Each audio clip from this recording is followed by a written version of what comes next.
Hi, Dr. Demartini. Welcome to Sydney. We are so happy to welcome you back. How do you feel being back in Australia and doing a live training? Fantastic.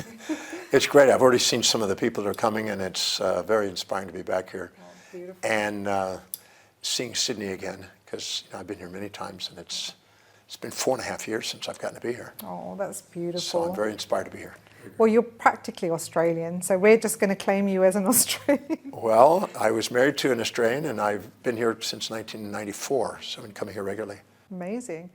Well, we're very happy, and tomorrow is the breakthrough experience, which is going to be for 100 plus participants. How are you feeling around that? Well, I love doing it. It's this 1,210th time I presented it. Wow. So you don't mind presenting a little bit? No, I love doing it. Yeah. So we actually met 1 year ago in Spain. And one thing you said, which I totally missed at that point, was that you were about to go and do some filming. And I realized afterwards you're actually talking about the breakthrough movie. Yes. So tell me more. Tell me more. Well, we started before COVID, right before COVID. We started filming in Japan. We had plans on filming in different places. COVID had a different intention. And so we had to postpone some of the filming for quite a while, for at least 2 years. And then we finally picked it up again. And in various locations, as I was presenting programs and other locations where we could film, we filmed and put together the movie. Wow. And the movie's finally premiering in London now in the next couple of weeks. And I'm really inspired by it. It's already got a bunch of awards from film festivals. Wow. And we had to get a bigger venue and a bigger venue again to be able to hold the people that wanted to come. And we could probably do another venue because we thought we didn't think we were going to fill it up, but it filled up and filled up again. Well, I'm not surprised at all, but I'm kind of on the inside. I've had a little bit of a sneak peek of your work. There's something that I saw in the trailer, and you said, I'm not going to let anyone stop me from my mission, not even myself. What do you mean by that? Well, that goes back to a moment that was probably taken out of context a little bit. I failed a class when I was 18 years old, Right. the first class I ever took in college. And I got a 27 on a test score. And I was told I would never read, write, or communicate, never amount to anything or go very far in life when I was 7 by a first grade teacher. So I was trying to go back to school at age 18. I dropped out of school and I tried to go back to school and I failed again. And I was really, really distraught. And I was curled up in a fetal position underneath a Bible stand in my living room, in my sunken living room at my parents' house. And my mom came home from shopping and she saw me sitting on the floor. And she said, "Son, what happened? What's wrong?" She hadn't seen me crying because I left home at a young age. And she said, "What happened?" I said, "Well, I blew the test. I got a 27 and you needed a 75 to pass, 72 to pass, I believe. And I got a 27. And I was devastated. And I thought, well, this whole idea about me, becoming a teacher, traveling the world, doing what I dreamed, was just kind of like jolted. And I told my mom, I said, I just don't think I have what it takes. And I repeated what my first grade teacher said. I'm afraid I'll never read, write, or communicate, never amount to anything. I was apologizing to my mom. And she said to me something that really shifted me. She said, "Son, whether you become a great teacher and travel the world like you dream, whether you return to Hawaii and ride big waves like you've done, or return to the street and panhandle as a bum like you've done," because I had to do that as a teenager. Says, she said, "I just want to let you know that your father and I are going to love you no matter what." When she said that, my hand went into a fist. I looked up and I saw the vision the night I met Paul Bragg, or me standing on a balcony in front of 1 million people speaking and teaching. And I said to myself, I'm going to master this thing called reading and studying and learning, and I'm going to master this thing called teaching and philosophy, and I'm going to travel the world. I'm going to step foot in every country on the face of the earth. I'm not going to let any human being stop me, not even myself. And then they took that little piece, and that got put in the movie, Yeah.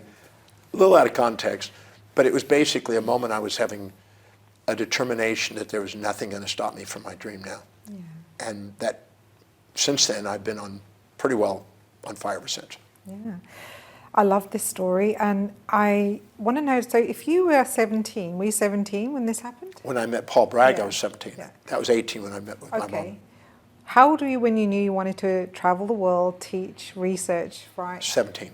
Oh, so you had decided just then, and then your dreams were crushed just Was weeks crushed later. temporarily by failing the test. Right, got Because it. I didn't think I was going to make it in school.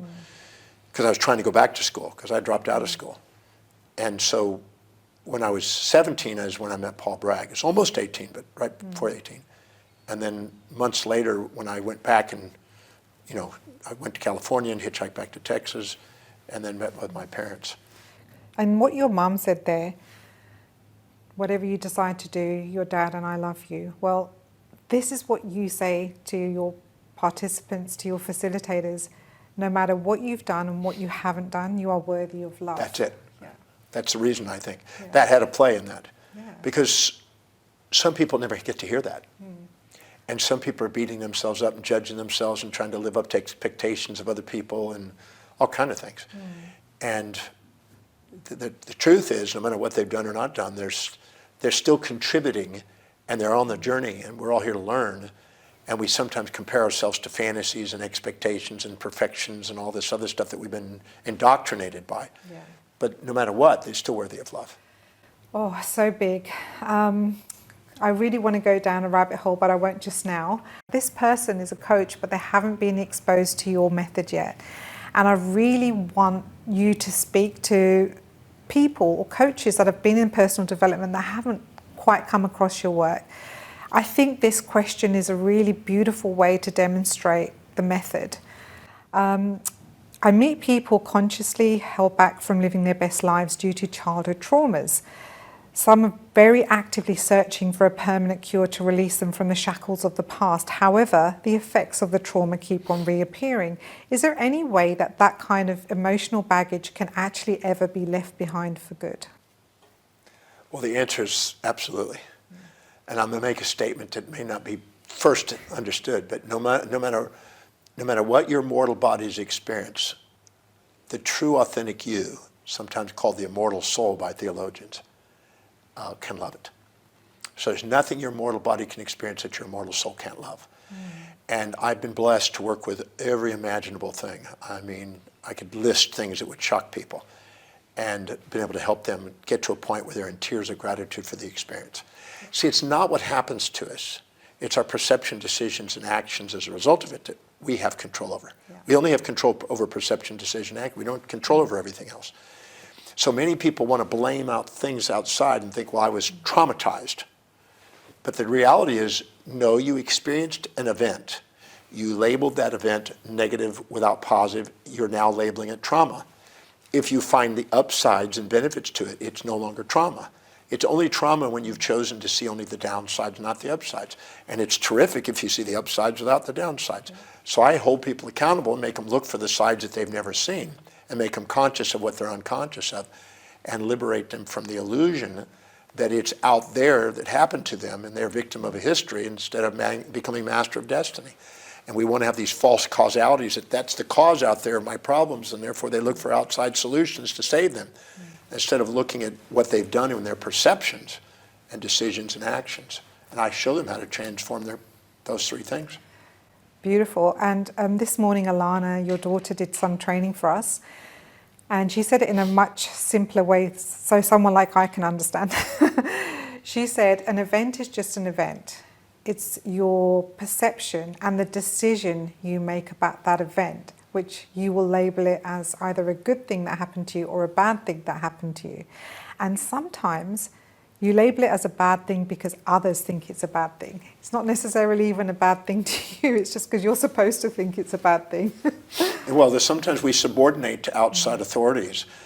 Mothers, fathers, preachers, teachers, traditions, conventions, mores, all kind of things on the outside.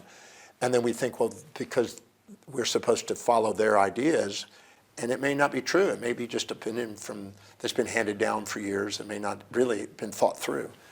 So yeah, I'm a firm believer that no matter what you've been through, you can turn it into on the way, not in the way.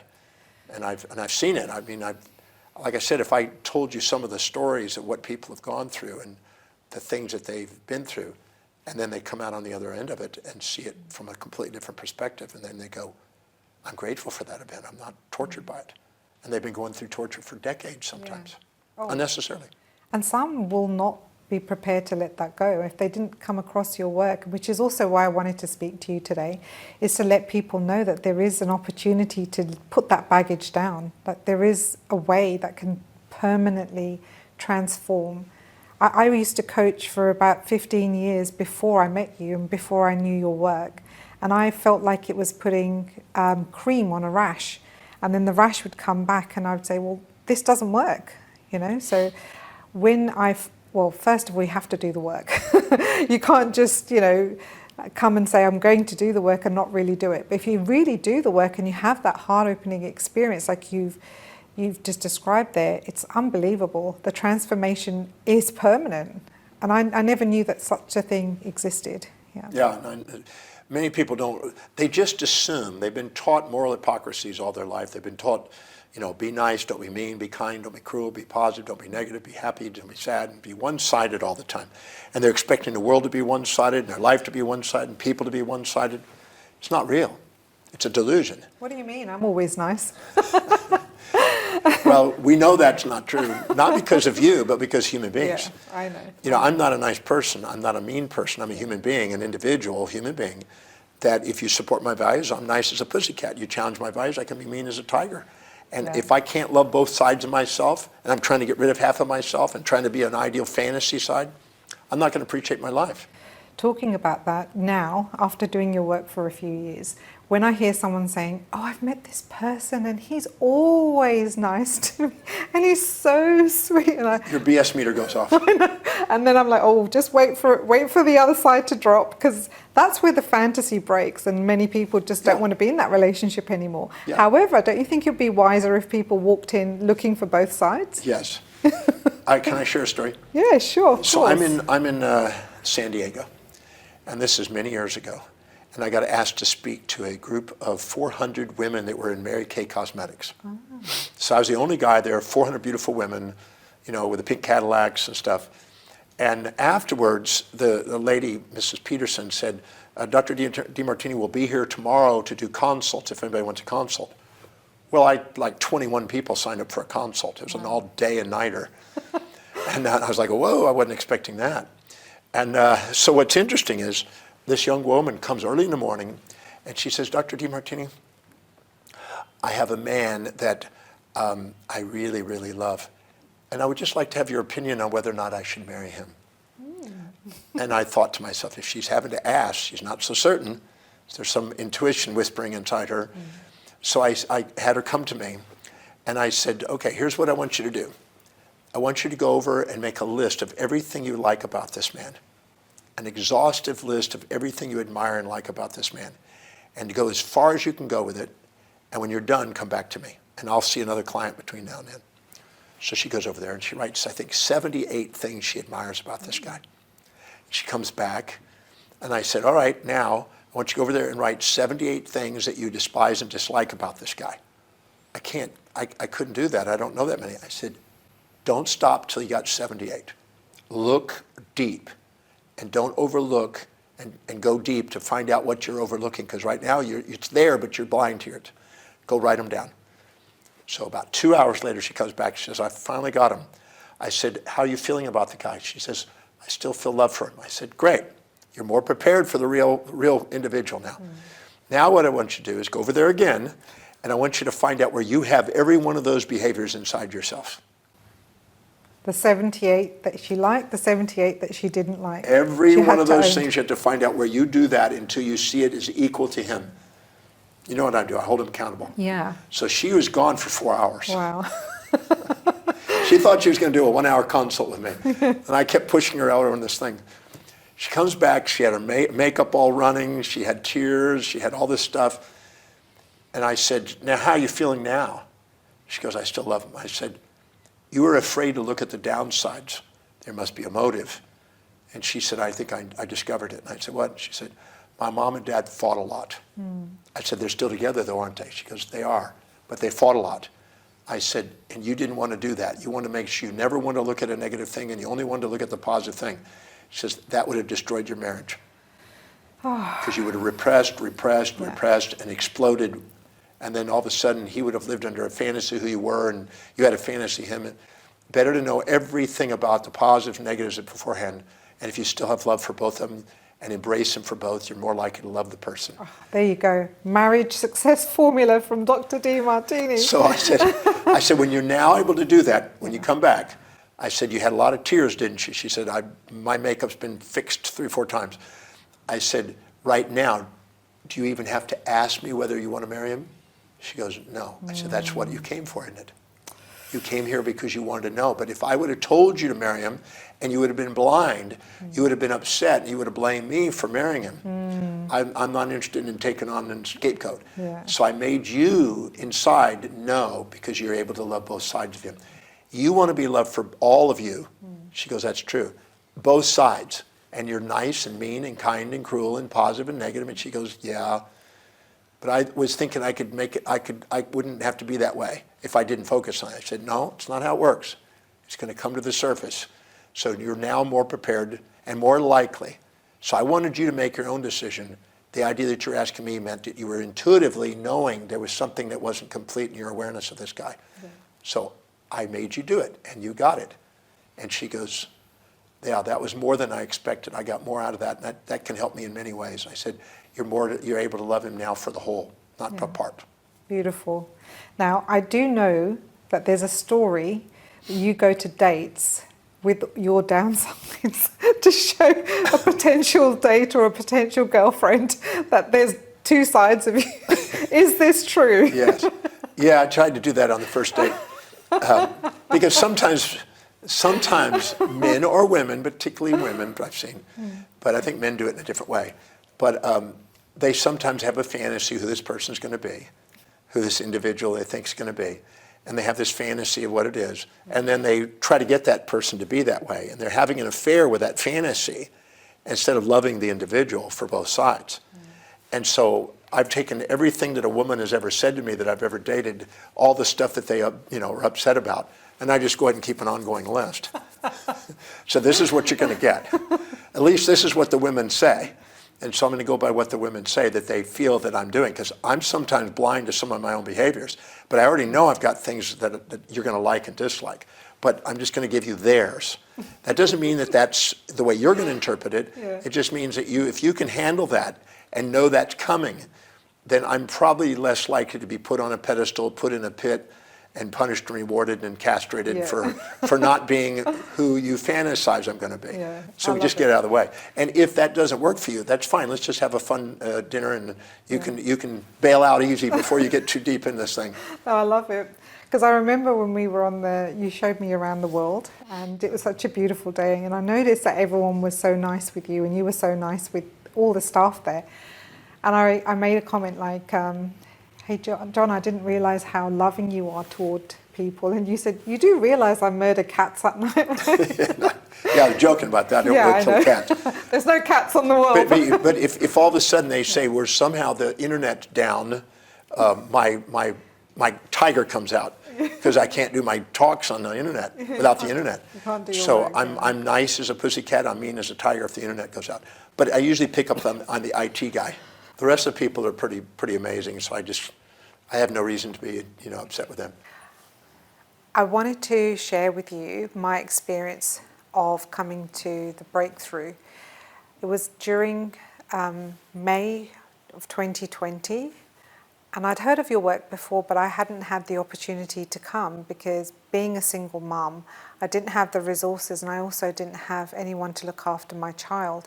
So even though COVID had a lot of downsides, one of the upsides that I realized was that I could finally come and access your training and your knowledge. And being a part of the breakthrough experience in May of 2020 was life-changing for me, because a couple of years before that, my husband had been having relationships outside of our marriage, and I felt a lot of anger and, ashamed, and just I had so many emotions just bubbling up around me. And my friends, I think they were didn't know how to support me. And one lady said to me, you really need to go to the breakthrough experience. And I said, well, what's that? In 2 days, you're going to feel better about this. And I thought, how does this work? So I came along because, honestly, I think my friends were annoyed about hearing me tell the same story again and again. And rightly so, within 2 days, all of those emotions neutralized. In fact, I saw the gifts in what happened. In fact, now my ex-husband and I are really good friends, and we're brilliant parents to my daughter because I had attended the breakthrough experience. One of the things that I saw you do that day was hold a lady accountable. And I won't mention her name because I know her, and I don't want her name to be out. But what you did was you held the space for her.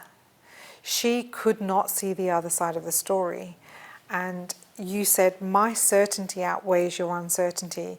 You held the space until she was prepared to see the other side of the story. It was her black and white thinking that, in columns 5 and 12, you said to her, I'm not prepared to let you go and manifest yourself breast cancer. And I was really shocked. So it seemed like we were sitting around for a very long time. It felt like probably 30 minutes, but it may have been 10 minutes, I don't know. But you just didn't give up. You were so sure there was the other side of the story, and you just held her accountable. And by holding her accountable, she finally did break through. She did finally find the other side. So that was my first experience of your certainty around the method. But one thing you don't know is that a number of weeks later, my brother was struggling, really, really struggling, as many people were in lockdown. And he was in London, I was in Sydney, I couldn't fly to him, I couldn't get there. And I didn't know how to do the method because I'd only just done the weekend with you, I'd only just had my breakthrough. But all I knew, there's another side to this. That's the only thing I remembered. Dr. Demartini did not let her off the hook. So there's another side to this, and that's all I tried to find. I didn't know how to do it.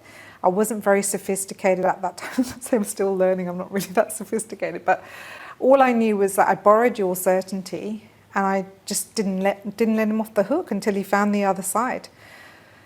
And from me and many millions of people that are not here to thank you in person, I just want to say from the deepest part of my heart that I'm so grateful. I'm so grateful for him, for your work, for your dedication. And Well, you took him through it and you held him accountable.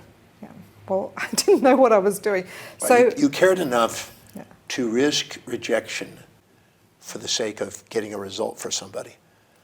And that's what your goal is. You're not here to be pleased or pleasing. You're here to get a result. And people will dodge it because they have unconscious motives sometimes to hold on to their stuff. But if you hold on to the certainty about the outcome, they're going to say thank you at the end. They're not going to like you during it, but they're going to say thank you at the end. Well, I didn't hear from him for 3 days. And obviously, like in other circumstances, I would have already been on the plane to London. It was the most worrisome time for me. Three days later, he said to me, hey, you know that Demartini stuff? Can we do some more of it? I was just hooked. I needed to know everything that I could to do this method properly. So that's where I became very interested in learning everything I could. The more I learn, the more I realize I still have to learn. I've done Prophecy 2, the Breakthrough Experience, Values Training, Advanced Method Training. I can't remember how many. I've done smaller ones as well. What other ones do you have? I know you have Prophecy. That's next on my list. Yeah, I've got 80 programs I teach. 80? Oh my goodness. All right. There's a mission. I'm going to write a list and I'm going to make sure I get to all of them. Yeah, I've got 80 programs that I do. Wow, no, I didn't realize that. Yeah. Yeah. Okay, all right.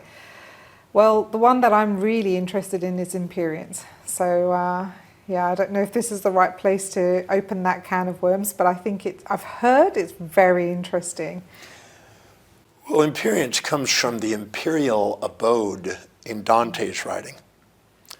And I coined the term Imperience as the experience of the imperial abode. The imperial abode was the highest of the heavens of spiritual awakening, if you want to call it that. And it's kind of a post-Aristotelian construct of a concentric spheres, that as you expand your awareness and potential in life, you get to a more heavenly or skyful place. And you now look at things from an overview effect, looking down and realizing it's neither positive nor negative, neither good nor evil, it's transcendent. Verse imminently, as Immanuel Kant described, imminently into the judgment world, of the dense world of the terrestrial world, the world of trial. So the term came from the Imbir Labo, which was pyra. Pyra means fire. And so you purified your mind through cleansing of the impurities of awareness, and you become most awakened to it. And so imperience, that term came from Dante's cantos. But the imperience is the study of science, religions, and philosophies of the world. And so we standing on the shoulders of some of the greatest minds who ever lived in those three areas. And we cover a diversity of sciences, diversity of philosophies, and a diversity of religious teachings. And we look at what is the core essence of our existence on the planet that have been debated and confusing for centuries, people. And we look and explore that. So we go all the way from the subatomic worlds of quantum to the astronomical worlds of cosmology to the mythical, the writings and the evolutions of mythologies, to religious teachings, to philosophy, to the sciences. We go through from where we start in the most primitive part of the brain to the most advanced part of the brain, and every field in between. And we just go explore it, and we're all working together. We're looking stuff up, and we're on Google, and we're any question about any topic about these areas, we delve into it. And the purpose of it is to give people a broader astronomical view of the human experience. Because most people think in terms of a little small local environment, and this broadens it and makes them look at a global. There's a natural tendency for people to want to travel the world, in my experience. And so they do it because they want to have a broader perspective. And so this is an astronomical vision to be able to make a difference on the planet, to have a global effect. It reminds me, this is a very simplified way of saying this. It's like the farmer whose horse ran away, and then all the neighbours came running around and said, "Oh, you're so unlucky." And the farmer said, "Yeah, maybe." And 3 days later, the horse came back with another 10 horses. Then the neighbours came back and said, "Oh, you're so lucky." And he said, "Yeah, maybe." And a few days after that, one of the horses got very sick, and it was a contagious disease. And the neighbours came back and they said, "Oh, you're so unlucky now, you lose all of your horses." And he said, "Maybe." So whether it was good or bad, he just kept an open perspective, or like labelled as good and bad. And as you're saying, that perspective is very low. If you start to expand your awareness on the observer level, then everything is on the way, not in the way. Yeah, well, people want to jump to an immediate perception and react with systems one thinking, which is emotional feeling before thinking. And they let their amygdala run their life, and it's subjectively biased in its interpretation of reality. So it makes people jump to conclusions and then react and then think afterwards. And they're hindsighted instead of foresighted. Where systems two thinking is where you think, you have foresight, you have reason, and you have the ability to see both sides objectively instead of subjective with bias. And then you don't react, you act based on wisdom and intention. And the average person doesn't really do a lot of the executive function. They function mainly in the amygdala and survive instead of thrive. And so, yeah, it's that story is about transcending the immediate assumptions about an immediate gratifying label that you put on things. Because he said, maybe if you say so, right? If you say that's good or bad, it makes it so for you, but then another thing comes and it twists the other side, and then they're saying well, maybe it's bad, or maybe it's good. And he's trying to say it's neither. And that's the lesson in this. It's that it's neither positive nor negative ultimately. And we just go in there with our narrow-mindedness and we make it, black or white. In the study of morality, we have absolutist moralities and relativist. And the absolutist is black and white, very rigid, not adaptable. And that's where most of our conflicts in the world come from.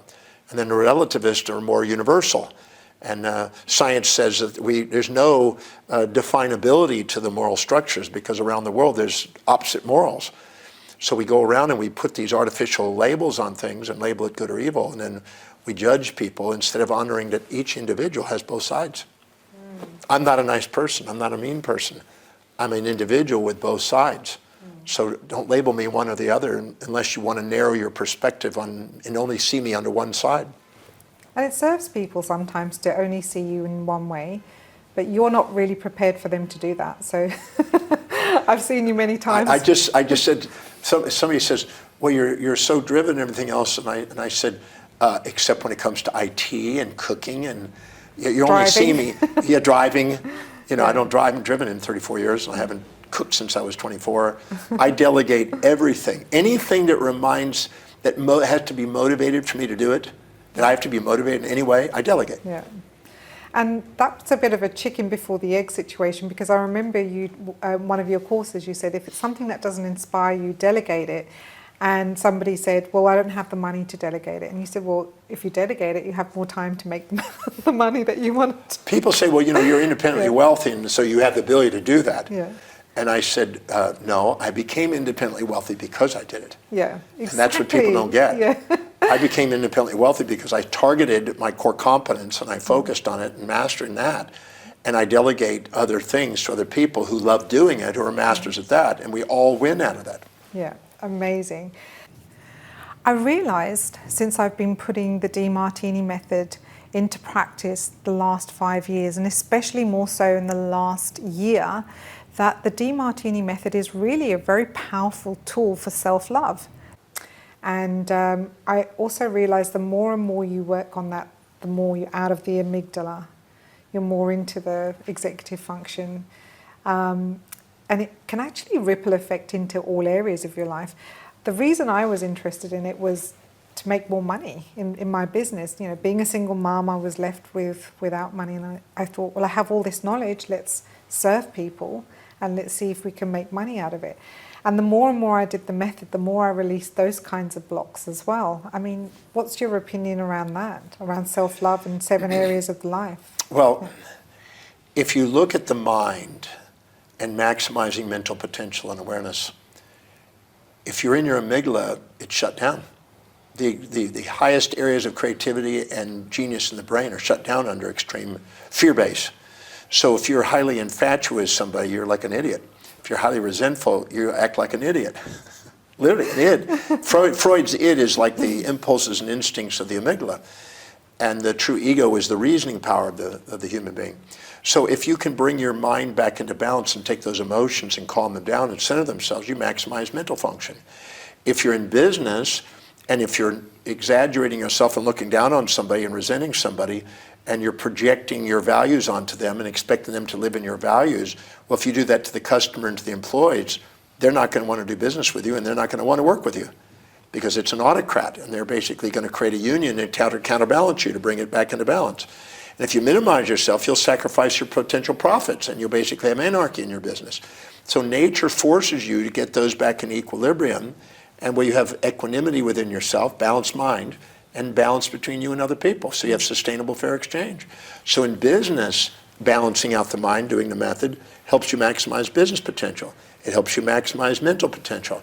In finances, if you're manic and elated, you'll tend to buy things that are overpriced and be optimistic and blind to the downsides.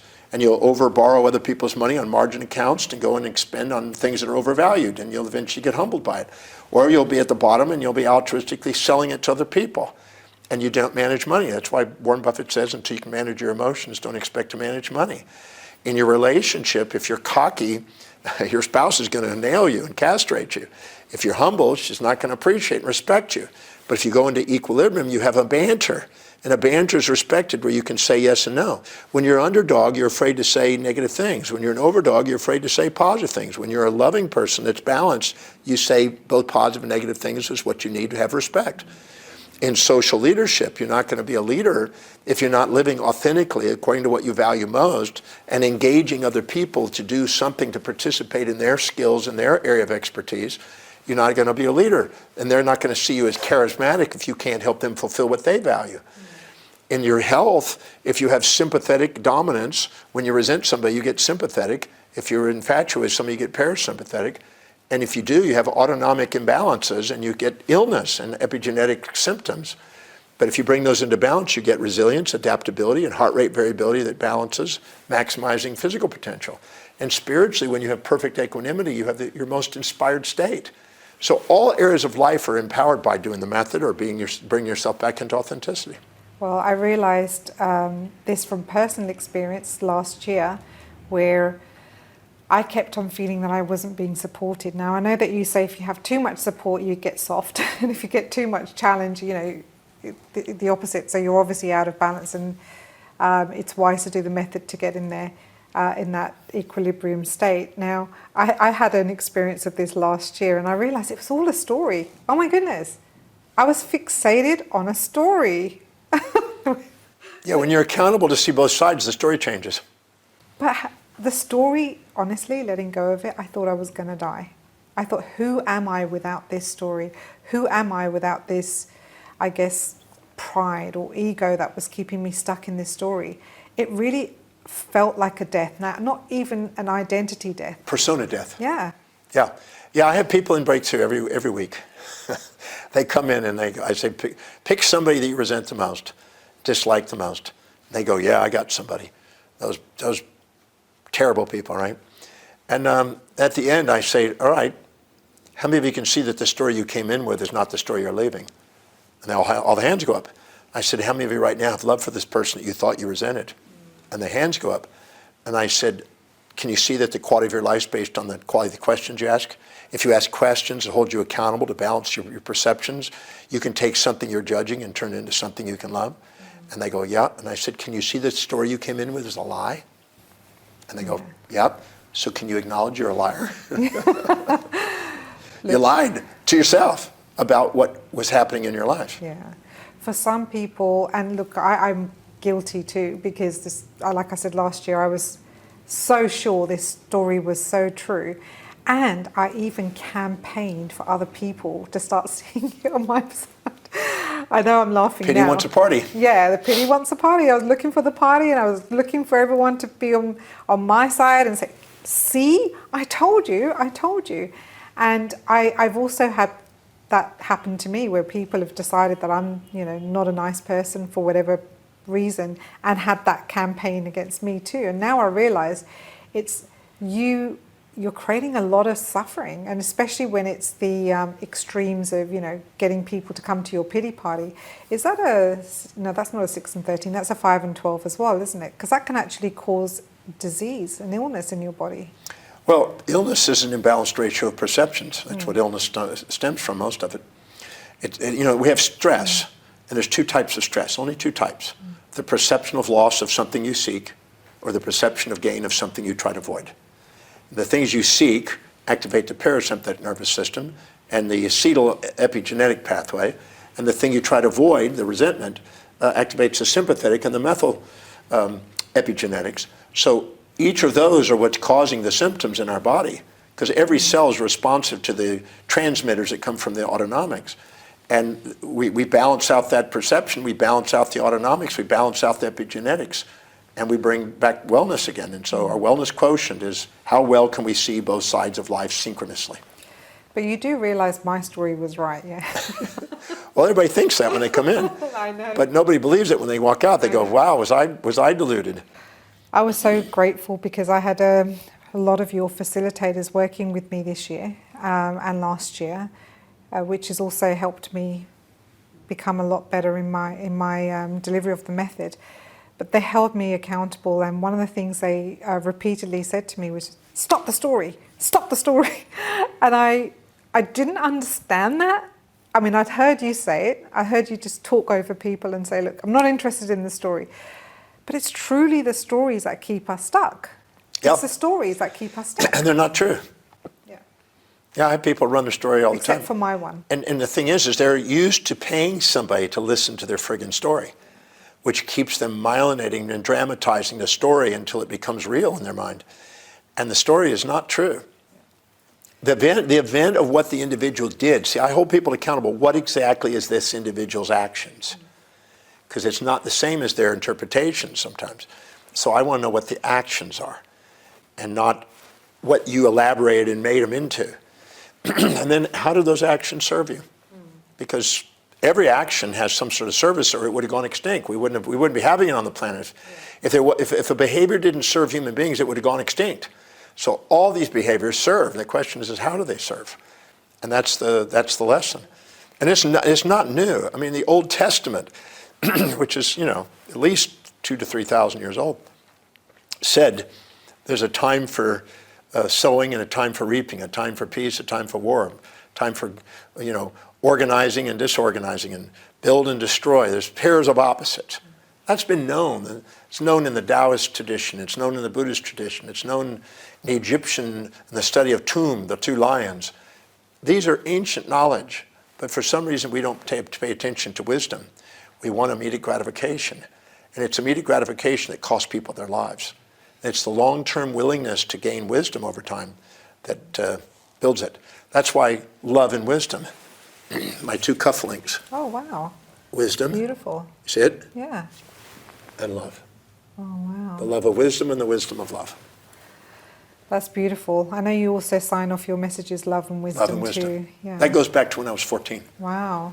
When I had the opportunity to meet Howard Hughes in El Paso. He happened to be in El Paso, and I was hitchhiking through El Paso, and I ran into Howard Hughes, and he took me to a library, and he told me there's only two things that they can never take away from you in your life, and that is the love of wisdom and the wisdom of love. Wow. And he said they can take away all your possessions, they can take away your loved ones, but they can never take away your love and wisdom. Gain the wisdom of love and the love of wisdom.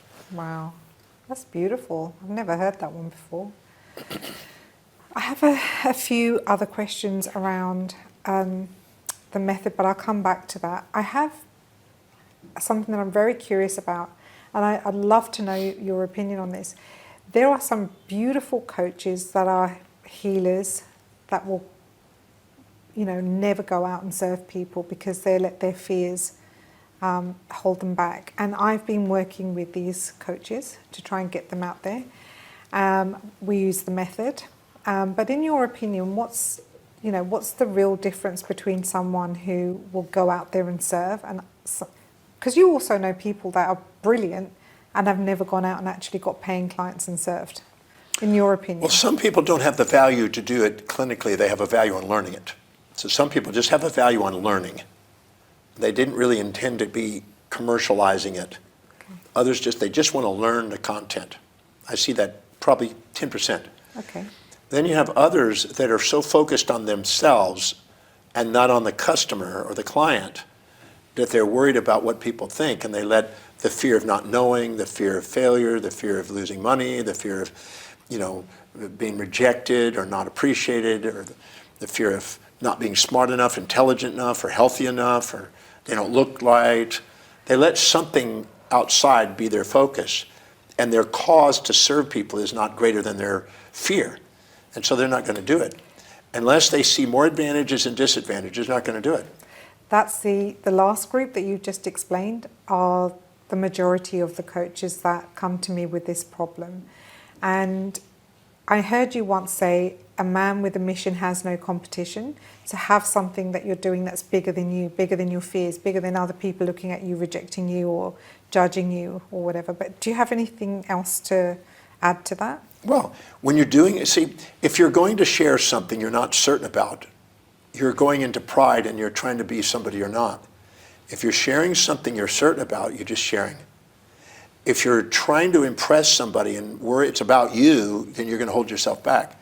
But if you care about them and focus on what it is that you want to do, you'll do it, go out of your way to help them. And I don't mean sacrifice and altruistically give up your life for something like that. I'm not talking about that. Do it in a way where you win, because it's fulfilling to you to do that. And where they are served by it, they want to pay you for that. And you're remunerated beautifully to do something of service. But if your cause is not bigger than yourself, you won't get beyond yourself. And if you're worried about what people are going to do or what people are going to say, then you're going outside your core competence. Stick to what you know. Start with what you know and let what you know grow as you work with people. Okay, so I guess your advice for those coaches is be confident in what you're helping people with initially, and then expand your knowledge and start serving a greater number of people. Yeah. I had a lady that was speaking one time, and I did something that was probably appropriate and inappropriate. You being inappropriate, come on. And so she froze up on the stage in front of an audience. just froze. And I thought, I could do something. And I thought, do I do that and stop the audience? What did you do? I walked up on stage, and I just got up there. I didn't have a mic, but they could hear me through her mic a bit. And I pulled up a piece of paper, and I rolled it up into like a tube. I said, the only reason you're frightened up here is because you're comparing yourself to somebody in this audience. And you're assuming that somebody in this audience is either more intelligent than you, more achieving than you, has more money than you, has more stable relationship than you, has more social influence than you, more physically attractive or beautiful than you, or more spiritually aware. So let's go find out who it is. So I took this tube, curled it up, and I made her go through the audience. Wow. And find out who it was in the audience, because it's not the whole audience. It's only a few people in the audience. And I found out who it was, and she said, this lady here. I said, what are you perceiving that she has that you don't have? What are you too humble to admit that you think she has? She's very sophisticated and highly intelligent, looks like she's very educated, and looking at her face, I feel what she's going to judge what I'm having to say. I said, well, number one is you're now planning a talk around something that's not really what you believe in and know. That's why Toastmasters starts with an icebreaker, and it talks about your story, because nobody in the audience knows more about your story than you. So you can always tell your story. So start with your story if you have to. So I made her go there, and I said, all right, so what do you think she has? She was more knowledgeable. Okay, so where do you have knowledge that's on that scale? I can't see it. Look again. What is it that you're knowledgeable about, that you're certain about, that you have a massive skill about? And she started looking at where it was, and we made her go up into it. She cried. This took about 10 minutes. 10 minutes only? 10 That's minutes. fast traits of the grains. Fast. So she's doing that, and all of a sudden, now, does she intimidate you? No. Okay, so let's find the next person. Okay, this person looks wealthier by the way she's dressed, etc. Now, she was actually married to a wealthy man, and she was therefore partly wealthy because she's married to him and has half the community property. But she's not necessarily highly intelligent or wealthy, except a good selection of men, right, financially. But she's actually dependent. But she looked good, but she dressed like that. And as I was doing it, I said, what is it you think about her? She says, well, she's very wealthy and very put together, and she has good taste. I said, so, and as we were speaking, she goes, it's interesting you've said that. I feel completely like an imposter, and I dress up to cover up my feelings that I didn't really finish my education and everything else. And so she broke that and kind of shattered that. And I said, so where do you have now great taste? And she said, in knowledge. I have great taste in what I'm filling my mind with. And I'm homeschooling my kids. This is what the girl said. I said, do you now have the taste? She goes, yeah, that one's done. That took about 7 minutes. I said, all right, who's next? We found this other person. What does she have? She's very business savvy, knows a lot about business. And I'm talking about what I'm doing, and I feel like completely an imposter relative to her. I said, okay, so, and then this lady's put her hand up, and I said, hold on for a minute. I said, where do you have business savvy? Business comes in many forms. Where is your business? What is the product, service, or idea that you're bringing to the world that you're very successful at? And then she said, she started to get a tear in her eye. She says, training children, educating children. That's my business. And I said, just out of curiosity, ma'am, do you have any children? And she says, I have one child, and I've been focused on my business, like this lady said. And the idea that you could communicate with your children and teach them like that, I feel like, wow, that's amazing. And it leveled the playing field. And I said, could they just humbled the room. Everybody in the room was sitting there going, wow, this is me up there. I'm frightened about this. And so I took the risk of doing this and interfering with the class. When I got through, this lady was in tears, she was in tears, the middle girl was in tears. I said, all right, is there anybody here that you're intimidated by now? He goes, no. Yeah. I got off the stage, I said, you'll speak fine now. She got up and did it, and they gave her a standing ovation. Wow. I wonder if she ever had nerves again because now she knew how to do it. Well, if she did, it's because she's focusing on herself. Yeah. She's getting out of her core competence. She's speaking about something she's trying to memorize instead of know. Yeah. Outside core competence. And she's comparing herself to somebody out there.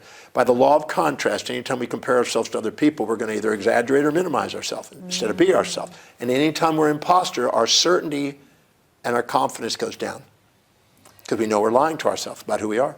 Yeah, got it. And there's so many people that have fear of public speaking. And It's nothing but that. Yeah, I know. I've helped people, all kind of people that thought they had fear of public speaking, get up and speak afterwards. We just got to find out what it is. Because if I tell people, if you're in kindergarten class right now, if you had a bunch of kindergarten class, would you have fear of speaking? Nope. First grade? Nope. Second grade? Nope. Third? Nope. Sixth grade? Nope. Seventh grade? Nope. Eighth grade? Yep. Do you think it's something that happened to them in 8th grade? Yep. Ooh. Yeah, they've got rejection from having to stand up and speak out, or they believe that their level of knowledge in the area that they're talking about is less than the people in that audience. 8th graders are very judgy. They're a hard audience. Very common one. But if somebody's speaking, let's say a business person's getting up and speaking about business, and all of a sudden Bill Gates, Richard Branson, Jeff Bezos, Warren Buffett, Elon Musk comes in the back of the room and sits in the back room, and see. I wouldn't want to speak in front of them. No way. Can I share a funny story? Oh, yeah, of course. So I get called. I'm 27 years old. I just opened up my practice probably 8 days from my practice. It's in late October, 1982. I get a call from a meeting planner and said, Dr. Demartini, we've got you a speaking engagement, if you can do it. And I said, absolutely. I said, who is it? It says, well, it's about 75 oil executives retired from the largest oil companies in America, headquartered out of Houston. And I said, okay, what's the topic? Success. Now, I just opened up, I could put my shingle up. I just opened up my practice about 8 days earlier. And I'm going to now teach them how to be successful. And they've run one of the biggest oil companies, Arco, Shell, Humble Oil, Exxon Mobil. They're all literally driving distance from where my office was. Amazing. And I'm going in and I walk in at the Hyatt Regency Hotel on Interstate 10 in Houston. And I'm behind stage and I open up the curtain and I see all these guys. There's 69, 70, 75, probably 78. And they're all like this, sitting in round tables. So you imagine about 8 people sitting in a round table, about 8 of those tables, 9 tables. And I walk in and I see that, and I thought what I was going to speak about just went out the window. Oh, wow. I just said, there's no way I'm going to talk about what I was going to talk about to these guys. This will be a tough crowd. And how old would you have been at that time? I was 27.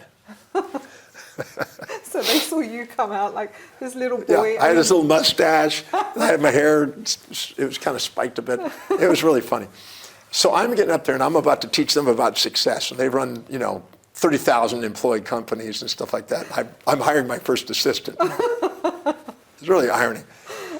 So I get up there and I thought, I'm 1 minute away from my speaking and I'm going blank. Because I'm thinking, what am I going to tell these guys? Oh my goodness. And then something intuitively came to me, a little quote. As long as you're green, you're growing. As soon as you ripen, you rot. And so I got up on stage, and I said, everybody, please bring out your pad and your pen and write this down. As long as you're green, you're growing. As soon as you ripen, you rot. And they all wrote it out. They did what I told them. And then I came down off the stage, I grabbed the microphone, and I put it in front of one of the lead guys in the front row. I said, if you're growing, that means you're taking on challenges and you're doing something that's contributing. If you're not, you're rotting. If you're not expanding yourself, you're decaying. So if you're expanding yourself, then what is your fear that you're facing right now? And what is your strategy to break through it? And what is the contribution you want to make? And if you're not, Why? What's you're rotting. So these guys now are in front of themselves, in front of their peers, and if they don't have something that they're going to do, they're rotting. Yeah. So they're kind of screwed.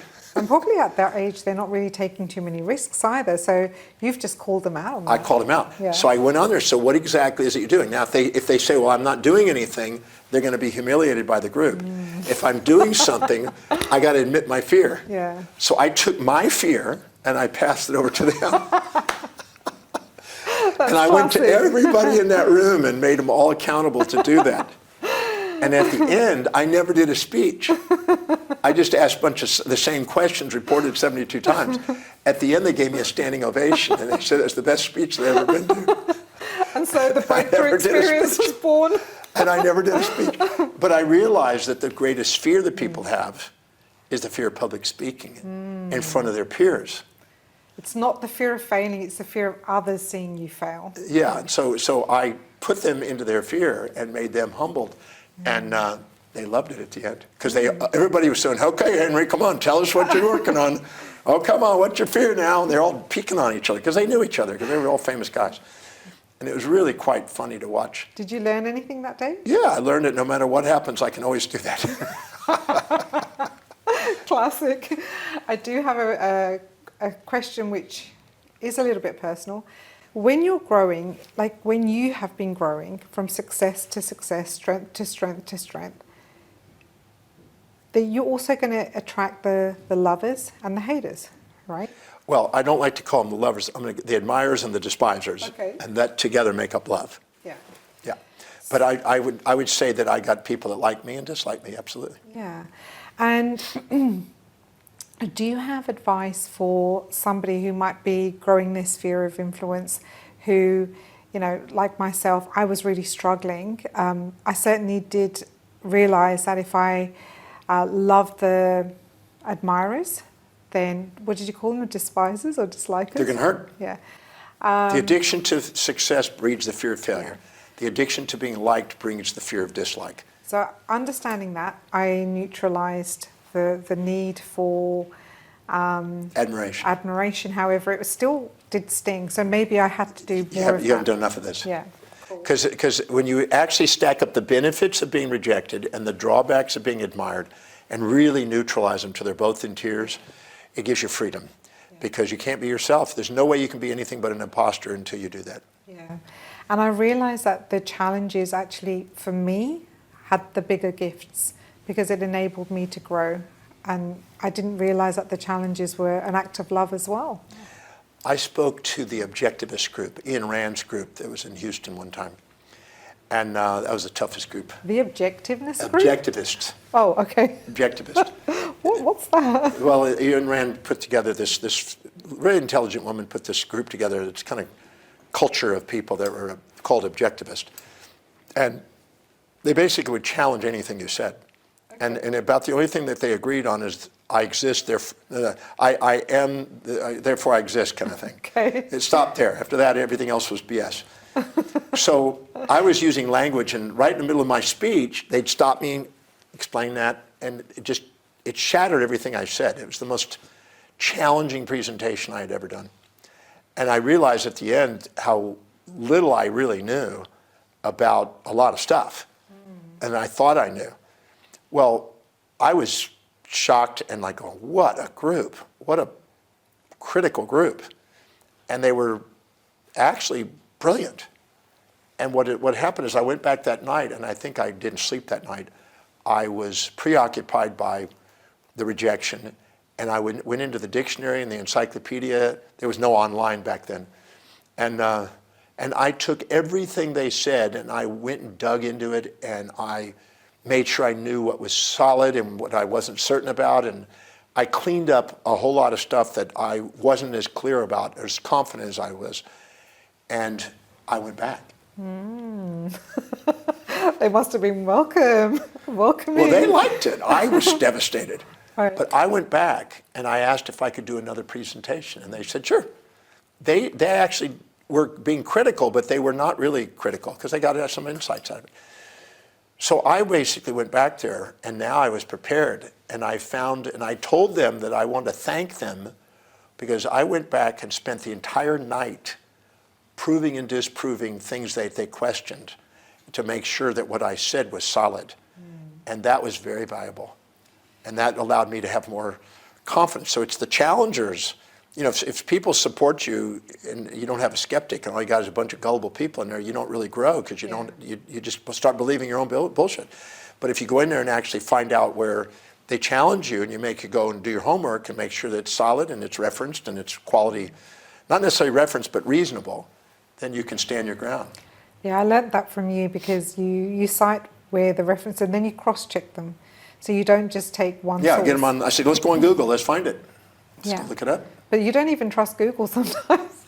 Well, sometimes Google's in error, but I'll dig and we'll keep digging and we'll work together. That's what I like about Imperience. Yeah. The Imperience program is where we're all working together and expanding our awareness in science, religion, philosophies of the world, so we can have a broader view on life and be less gullible to the misinformation campaigns that are surrounding us. Paul Dirac, the Nobel Prize winner, said it's not that we don't know so much, we know so much that isn't so. And we're bombarded by misinformation constantly. The truth has never been in the hands of the masses, it's only in the hearts of the masters, I say. Yeah, and it's really like breaking free of the matrix, right? Yeah, you're breaking free of the so-called simulation. Yeah, the so-called simulation. I know we spoke about this last year. But what's your opinion on the saying that riches are in the niches, or niches as we call it in Australia? Do you agree with that? I mean, I know you've been doing one thing for 35 years, which is the breakthrough experience. So I know you've decided to niche quite down. Do you believe that the riches are really in the niches? Well, I met a guy who was on a plane one time who was reading an article, and it was on kinase enzyme. And kinase enzyme I've studied because it's a mediator from second messengers into the nucleus inside the cell in an enzyme cascade. And I've seen it in many different health conditions and things. But he was reading this article on follicular cancer and thyroid gland. And I said, so do you mind if I look at your article afterwards? He said, no. And so I'm devouring this article and making notes, everything. And he says, do you mind if I ask you what you do? Not too many people are interested in reading about kinase enzyme unless they're a specialist in a particular field. And I said, well, I'm interested in all kinds of things, but I find I'm interested in kinase enzyme. By the way, how many kinase enzymes are you aware of? He said, about 9,000. I said, I was aware of about 2,000. I didn't know about 9,000, so I'm behind the schedule, so this has helped me get up to date. I said, what do you do exactly? He says, well, I deal with kinase enzyme in follicular thyroid cancer, and I travel all over the world, and I'm a specialist on kinase enzyme in follicular thyroid cancer. Right. I said, do you date anybody? Can you talk outside that? And he goes, no, I know more and more about less and less. Yeah, fair enough. And then I thought, okay, I'm more of a polymath, and I've studied 300 different disciplines, and I know less and less about more and more. And but I'm more paid than him, I have more influence than he did, because I've diversified that and I've brought it into where I can talk to people in different fields and under the guise of human behavior.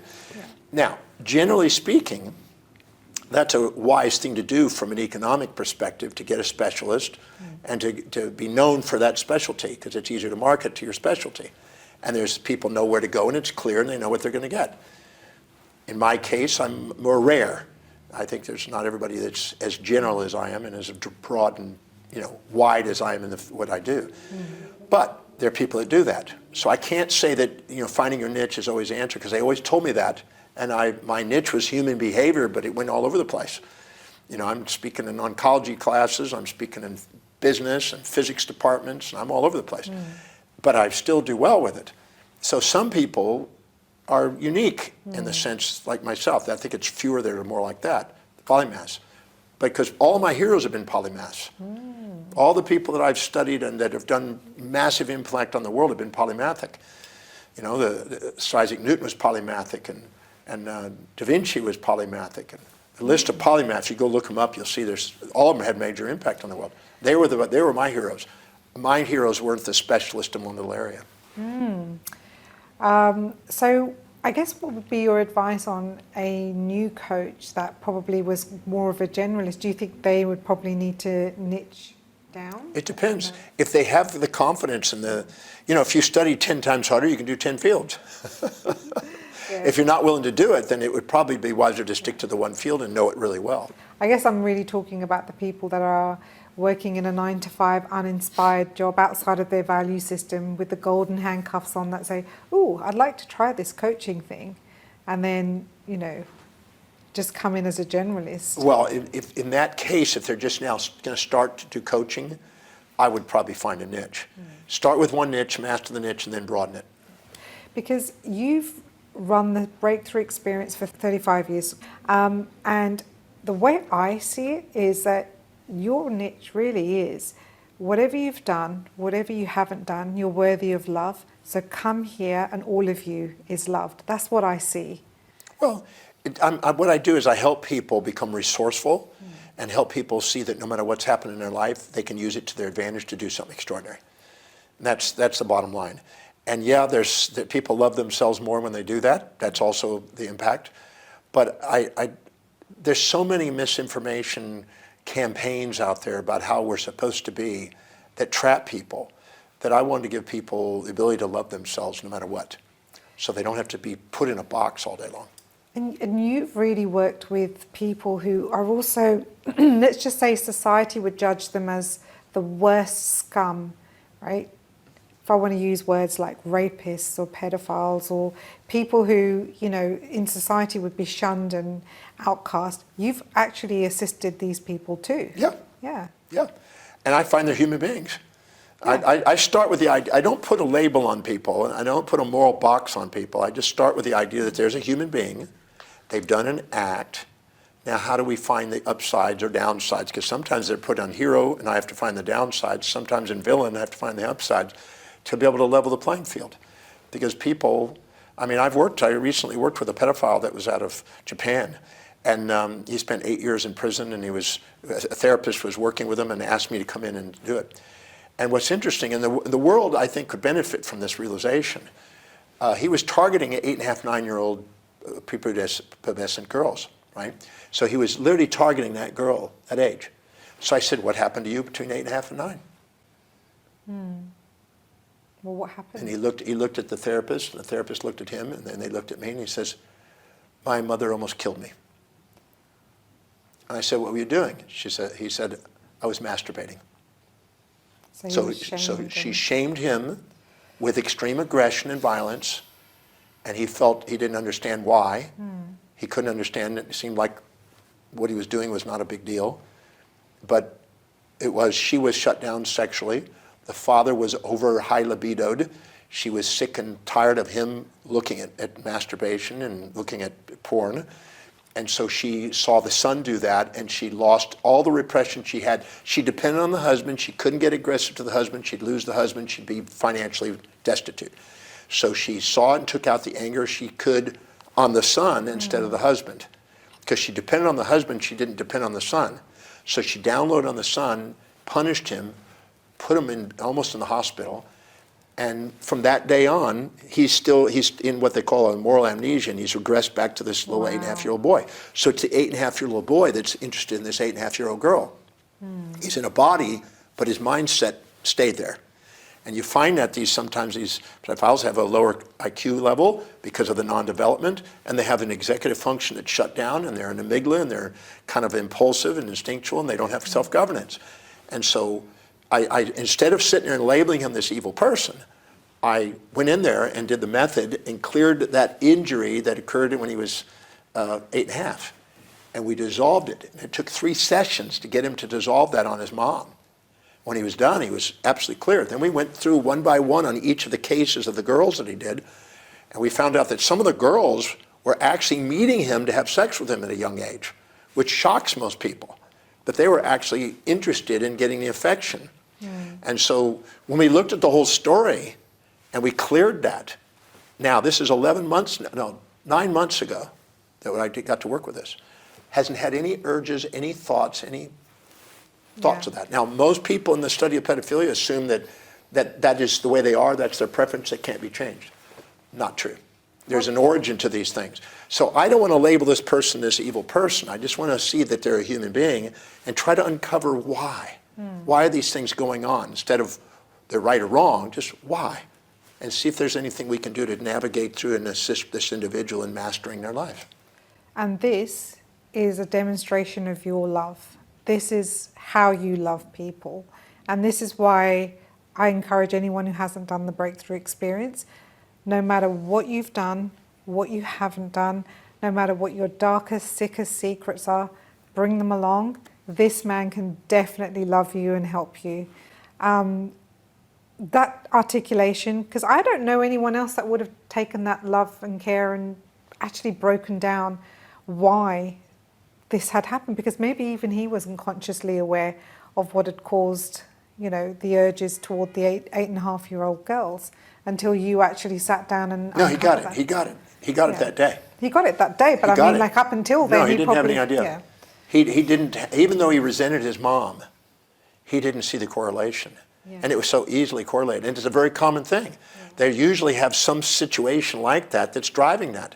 And the age is very, there's another case of 12-year-old targeting, at 12 years old, the same thing happened. They were beaten by a parent, and at 12 years old, they were targeted. And they were not, it wasn't sexual, it was the idea of control, because they felt out of control. Somebody was controlling them and oppressing them in their minds, and they didn't feel that they had any power. And so as a result of it, they went to find people that were disempowered so they could control them, because that's the only way they could outlet their frustration. So I don't like to label them as this evil person. I like to try to navigate what happened in this dynamic that lead to these results. Yeah. Because it's happening so frequently that there must be some pattern that's driving these things. And there is. And the data is there. The psychological research shows the data is there, but nobody, they just want to label people and make them wrong and right and put them in a box instead of love people. Well, the best I heard before I met you was hurt people hurt people. But what you say is, well, let's see, why are you hurting people? Let's uncover. Or is it really a hurt? Yeah. See, we truth. Anytime we have a fantasy of support without challenge, pleasure without pain, positive without negative, then the other side, when it comes there, which is inevitable because there's two sides to every magnet, then we label that a terrible thing because we labeled this a terrific thing. But if we understand that both of them are there and they both serve us to make us grow, maximum growth and development occurs at the border of those pairs of opposites. When you finally grasp that, you're liberated from the first label and the attraction of the opposite label. That's what I'm interested in, helping people transcend that. And these are all the reasons that I would encourage anyone who hasn't done the breakthrough experience, anyone who has carried hurt, pain, emotional baggage, a label that they're so deeply ashamed of, that they believe that society or no one would ever forgive them for what they've done, to come into your room and just experience this unconditional love. Now, I'm not saying that you're the nicest person, because you're nice and you're mean and you're strong and you're also kind. I'll play whatever role is necessary to get the result. Yeah. Just want result. And this is why, if anyone has ever experienced shame or a deep, dark, sick secret that they feel that they will never be forgiven for and that they could never share with the world, and they're living with this pain, this hurt, this suffering, I implore them to come to your breakthrough experience, because I know that whatever they've done, whatever they haven't done, you will find love in your heart to help them find the cause of it, help them to neutralize the stories and break through.